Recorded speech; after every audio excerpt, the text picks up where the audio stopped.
Hello, my name is Muhammad Afzal bin Nordin. So today we are from Group 6.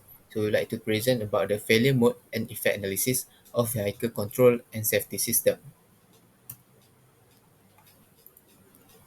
So the project background for this FMEA, we know that in our current work, vehicle technology, there are many modern safety features like ABS, blind spot detection, and parking assist to help prevent the accident. While passive safety features such as airbags and seatbelts can minimize the crash impact. In the figures below, showing the increased use of seatbelts rate from 2010 until 2023. So a malfunctioning safety system can result in the severe injuries of facilities. In 2022, almost 26,000 passengers, vehicle occupants were killed. About 50% of those killed were not buckled, based on the seatbelt use.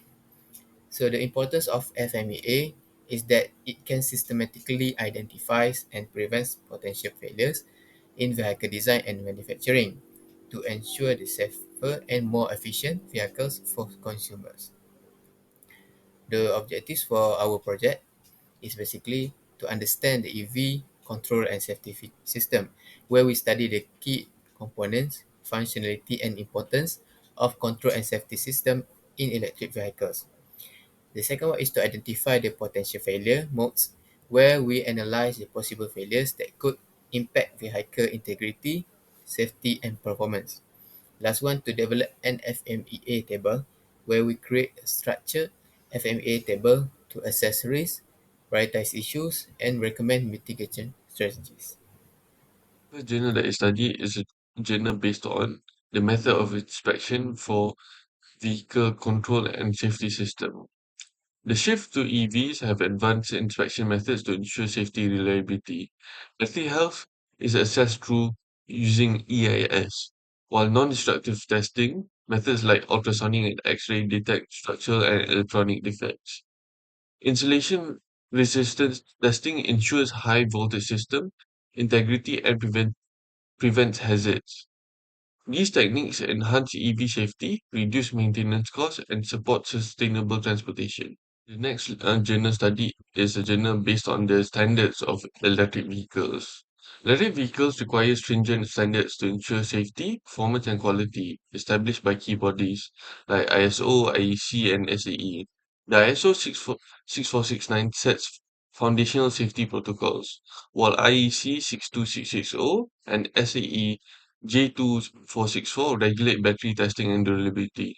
Functional safety and control systems follow ISO 26262 for hazard mitigation and SAE J3068 for standardized charging. Production standards like the ISO 9001 ensure quality management, while UNECE regulations number 100 governs electrical safety and crashworthiness. These regulations collectively enhance EV reliability, efficiency, and safety. Is a journal based on vehicle safety advancements. Vehicle safety advancements have significantly reduced crash rates and injury severity with technologies like the forward collision warning, lane departure warning, and blind spot monitoring, improving accident prevention. Active driver assistance systems, including autonomous emergency braking and adaptive cruise control, enhance vehicle control, while emerging vehicle to vehicle and vehicle to road user communication further reduces collision risk. Intelligent speed adaptation and predictive analytics contribute to safer driving, emphasizing the need for regulatory support, public awareness, and widespread adoption of safety features to enhance road safety outcomes. Lastly is a journal based on EV safety control failures. EVs offer environmental and technological benefits but face challenges, particularly in battery management, software, and autonomous systems. Failures in battery management have led to recalls, including battery-related fires, charging defects. Thermal runaways remain a major risk, with incidents of spontaneous fires raising safety concerns. Software failures such as autonomous driving crashes and phantom braking issues have highlighted risk in driver assistance systems. Control system failures, including large-scale recalls due to braking and stability control, glitches further emphasize the need for improvement. Regulatory boards continue to investigate and mandate recalls, stressing the importance of rigorous testing, quality control, and proactive oversight to enhance EV safety and reliability.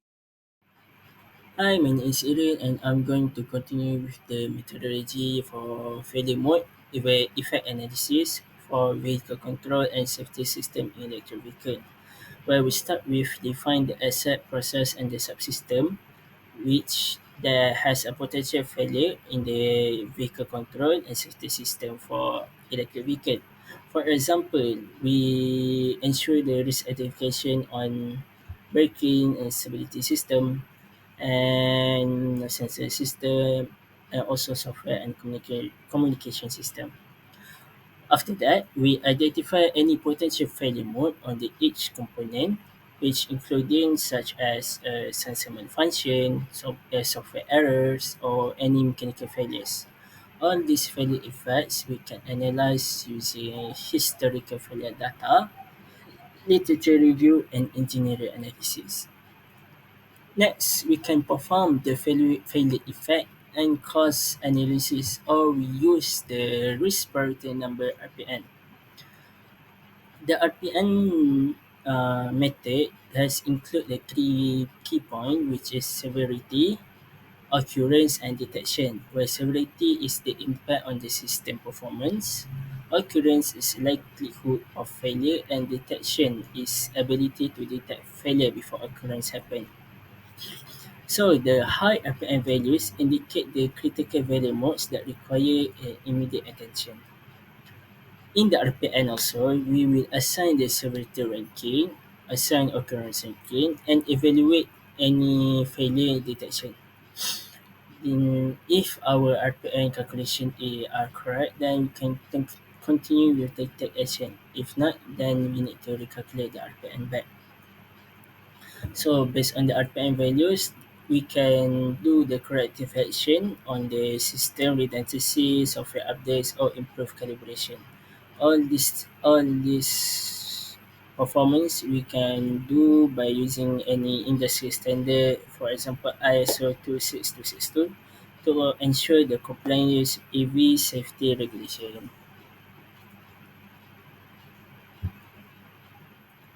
Next is the failure mode effect analysis on the passive safety system, which the first item is active safety system.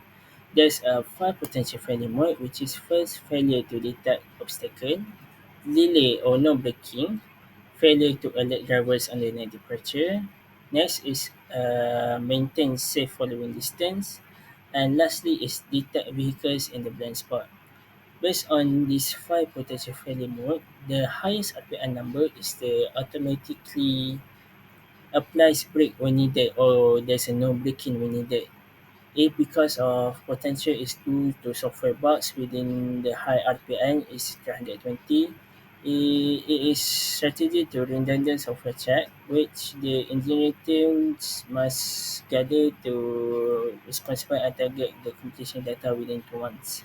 While the lowest RPM number is alert driver if leaving lane without signaling and detects vehicle in the blind spot, which is 144, which the specified and target completion data is within 3 months. Last FMEA and effect analysis is the second item, which is vehicle control and safety, where the components are passive study system, and the process function is to minimize the damage from the collision. There are five potential failure also, which is first is airbags failing to deploy. Second, the improper airbag deployment. Next is the weak deformation of airbag. Seatbelt failures during impact, and lastly is a seatbelt disengaging. Based of these five failure mode, the highest RPM number is seatbelt fail to lock during the impact, which is the value is 108. This incident happened because of major of the saber is wear and tear. So the recommendation is to have a routine inspection and immediate repair. The lowest RPM number, which is 80, is for airbags fail to deploy and the improper airbag deployment, where this incident can lead to passenger injuries. The recommended solution is to have a diagnostic analysis using specialized tools or having a sensor to test the airbag integrity after the installation. Let's begin with the sensor system. Several critical potential failures modes were identified. These include no signal or incorrect signal, erratic signal behavior, signal loss or inaccurate readings, over or under reporting of temperature, incorrect acceleration or rotation data, incorrect angle feedback, and loss of position feedback. Among these, the highest risk priority number was 128. This was associated with incorrect acceleration or rotation data caused by shock damage or software errors. Another high-risk issue was thermal runaway risk, which had an RPN of 120 linked to sensor drift or calibration errors. To mitigate this risk, several actions were taken. First, improve diagnostics and redundancy. Second, vibration isolators were installed. And finally, sensor fusion and health monitoring were introduced. As a result, the RPNs show significant reduction. For instance, the RPN of 128 was successfully reduced to 48 after implementing vibration isolation and firmware upgrades.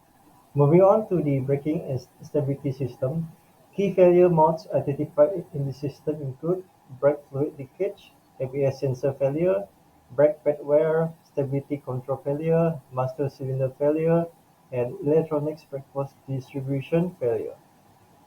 The most critical risk observed was brake fluid leakage with an initial RPM of 270.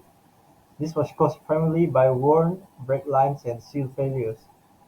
Another notable issue was stability control failure, which had an RPM of 192 related to software glitches or some sensor malfunctions.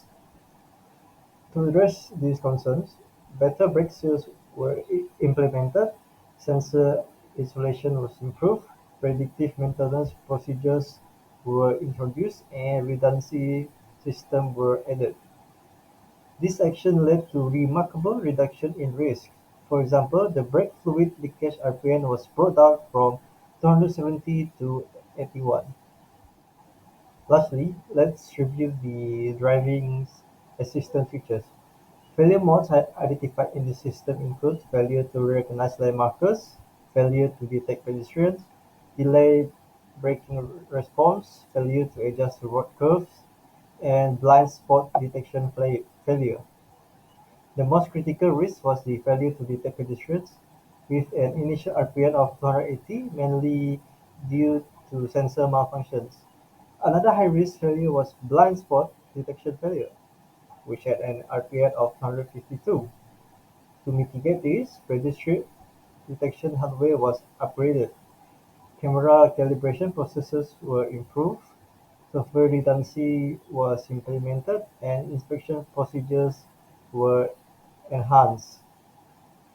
The corrective actions significantly lower risk levels. For example, after upgrading sensors, the pedestrian detection RPM was reduced to 108. So, to conclude and to summarize, our project dealt with the vehicle control and safety systems, where our group went into detail about the critical safety components and emphasized that essential technology, such as the Advanced Driver Assistance Systems (ADAS), electronic stability control (ESC), and battery management systems (BMS) are important in EV operations, and we aim to study the potential failure modes of each component. So through our literature review, there were a few key insights that were revealed, such as the key inspection methodology, such as electrochemical impedance spectroscopy, non-destructive testing, as well as insulation resistance testing. And we also identified critical standards such as the ISO 26262, etc., that emphasizes proactive safety practices. So after going through our literature, we devised a methodology whereby we had to create and apply the failure modes and effects analysis (FMEA), generating detailed tables to identify and to also rank potential failures across key EV systems like the ABS, ESC, ADAS, and BMS that uncovered vulnerabilities in sensors, software, as well as mechanical parts. For the recommendations that we have formulated from this project, we have found that vehicle safety improvement should introduce a redundancy or a redundant fail-safe mechanism to maintain vehicle operation even if primary systems fail. Furthermore, there should be an increase in system integrity whereby companies should strictly follow international safety standards such as the ISO 26262 and SAE J3068, and increasing training for maintaining compliance of recognized practices. And lastly, consumer awareness and education should be increased in terms of vehicle safety feature awareness and maintenance requirements of vehicles so that they are well aware of the risks and the measures to take in order to properly operate their vehicle.